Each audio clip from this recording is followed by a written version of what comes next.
Okay, let's start actually following the next section of the tutorial. So, to build an international airport would be a massive jump ahead. That's actually quite misleading. We won't be doing international flights for a while yet. What we need to do is research medium aircraft.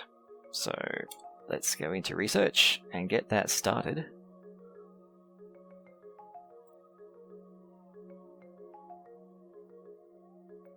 Right. And I'll come back to you once that's actually done. Completing the research of a medium aircraft permit takes us forward in our tutorial. The next thing it wants to do is start building medium check-in desks, then medium stands, and setting ourselves up to have larger flights. I, however, am going to deviate from that because the tutorial throughout its entire process only covers about 9 of the research options. There are many more, and you should really be aware of them and what they're for. So if we start a new project, you'll see that there's 14 options available right now. Quite a few of these options will then result in further options. So, for example, franchise cafes precedes a different version of franchise cafes where you get high-end restaurants. Baggage handling precedes security for baggage level 1, 2, and 3. Right now, at this early stage in our airport, I'm more interested in stabilizing our airport and maximizing the profit that we're making from what we've built so far, rather than trying to expand into the next tile or setting up our medium runways. Bear in mind that to have a medium runway, you need 2 tiles, and the runway by itself costs something in the region of $500,000. So if we look at our medium runway, for asphalt it's $375,000, but if we upgrade to concrete, that's $500,000. That's a quarter of the money we have right now. Buying a tile is $750,000. Just those 2 things alone is more than half of the money we have right now. So building up cash and improving our airport to make cash faster is definitely worth taking some time to do. Never feel like you have to rush into doing things to keep up with the tutorial. Take your time, explore the different options, pick things that you think are worth having. For example, Jet A1 fuel is the equivalent of avgas for the general aviation flights. So Jet A1 fuel is used by all of the commercial flights. Having that means that whenever a plane lands and we supply it with fuel, we're making more money than if we didn't have that service. So that's actually the next one I'm going to pick. Now I'll get to building that in a moment, but firstly let's start the next project. Maverick fuel trucks have a much faster refueling speed than Fjord fuel trucks. Once you get commercial flights, and particularly the medium and large aircraft, you really want to have the Maverick type trucks rather than the Fjord ones. So that's actually a really good thing to be getting right now, even though we've only just unlocked having Jet A1 fuel as a service. So we can be researching this while we're actually constructing our fuel stop. Structural engineering is another great one to do early because it allows all of the concrete structures.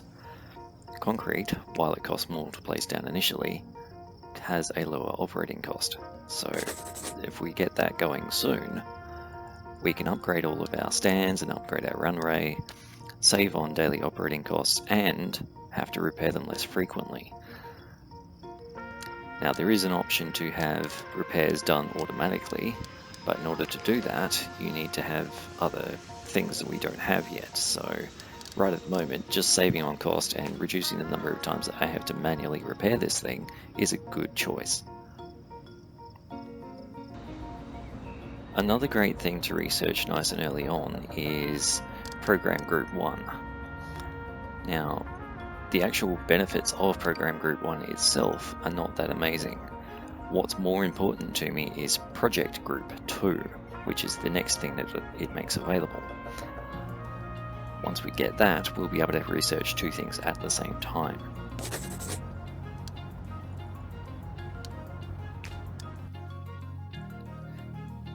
Now that we've completed Program Group 1, we're going to ignore the things that it's actually just given us down here and proceed straight to researching Project Group 2. Oops. Okay, so while that's researching, I have 5 available administrators. Now I can spend those on here to reduce my cost. That's not a bad idea right now. You can only have 2 running from any particular group, as you'll see, group 1, 2, and 3 across the screen there. We have an extra admin, and you can actually have, I think it might top out at 5, I'm not actually sure. These essentially just give you a 5% reduction in cost to certain attributes of your airport, so salary or upkeep. If we look at our economy, under operations and salary, you can see that salary is only adding up to less than 1,000, so knocking money off that's not that big a deal. Whereas upkeep, I think, covers operating costs, which is a very big deal. So the sensible thing to do would actually be to pump all of our admins into that while they're not being used on a project.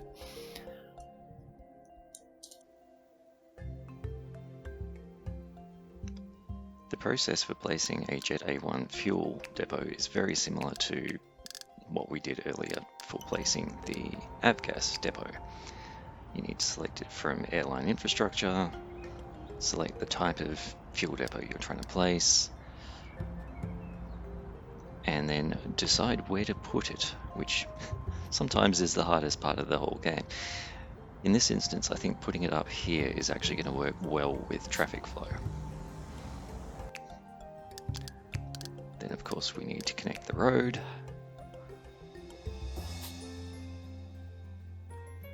And get rid of the annoying fence, same as we would in any other situation.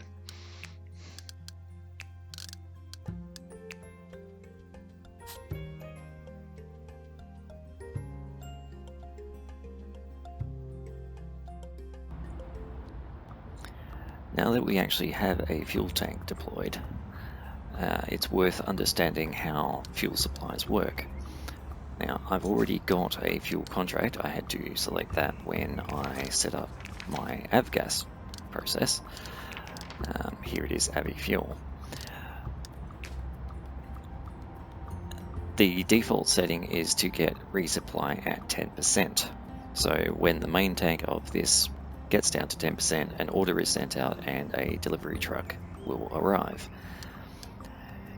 If you're using fuel fast enough, you probably want to actually bump that up to 20 or 30%.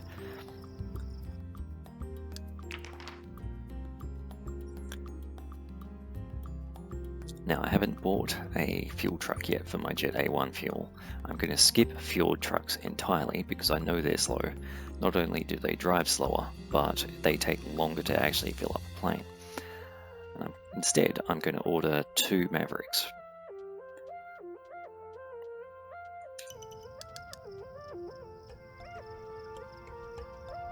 Okay, here comes our first truck. And they obviously arrive with no fuel, so they have to get filled up straight away. Now, if we look at our main tank, just filling up that one truck has taken us down to 33%. So I ordered 2 trucks. If this tank is going to be that empty after filling up one truck, then the next truck is not going to get filled. Here comes our second truck. Right, we've run out, and this poor little truck only has half of its load. So these small depots really don't hold very much fuel at all. They only hold enough for 1.5 of the Maverick trucks. So for this, I really want to set the resupply up to 50%, so that every time it fills up a truck, it orders some more fuel. That way, whenever a truck comes to get the fuel, it's going to be full. Notice something here which I haven't done yet. Refueling not requested. I forgot to come into the operations panel and switch on Jet A1 fuel service. Don't forget to do that, otherwise all this effort of making extra money won't actually help you.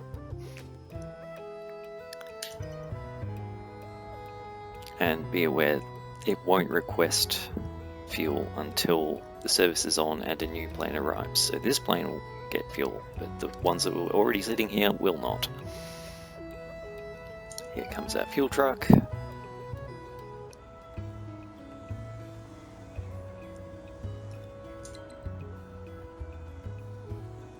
And done. Incidentally, that used, it looks like either 2% or 4% of a Maverick truck. So they can fill up quite a few planes. Let's watch again. He's got 46% currently.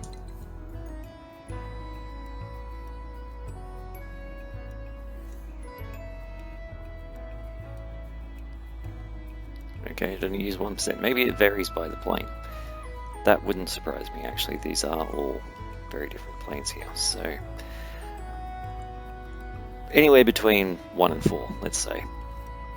So a truck can fill up potentially 20, 25, somewhere between 25 and probably 40 planes on one tank. That's pretty good.